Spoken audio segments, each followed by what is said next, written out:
44-օրյա պատերազմում անհետ կորած զինծառայողների հարազատները կրկին բողոքի ակցիա են իրականացրել Ազգային ժողովի շենքի դիմաց, պահանջելով հրապարակել քննիչ հանձնաժողովի զեկույցը և հանդիպում տրամադրել իշխանության ներկայացուցիչների հետ։ Ծնողներն ու պատգամավոր Թագուհի Թովմասյանը հրաժարվել են մտնել շենք, քանի որ Ազգային ժողովի ղեկավարությունը հանդիպման համար հատկացրել էր անհամեմատ փոքր դահլիճ, որտեղ հնարավոր չէր տեղավորել բոլոր 190 մասնակիցներին։ Պատգամավորի պնդմամբ իշխանությունը միտումնավոր է խոչընդոտում հրապարակային քննարկմանը, իսկ հրավիրված գերատեսչություններից և ոչ մեկը չի հաստատել իր մասնակցությունը։ Ակցիայի ընթացքում իրավիճակը լարվել է, երբ ոստիկանական ուժերը թույլ չեն տվել հարազատներին ի հիշատակ զոհվածների 1 րոպեով փակել Բաղրամյան փողոցը։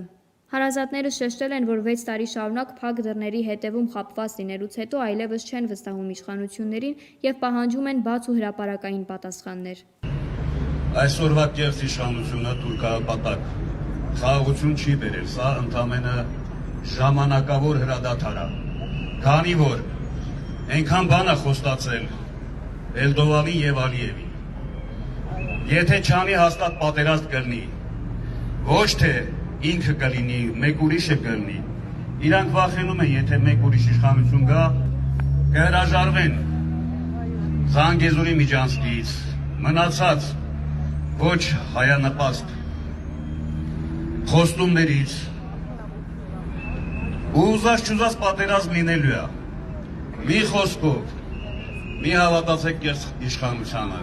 այսօրվա թուրքահպատակ իշխանությանը։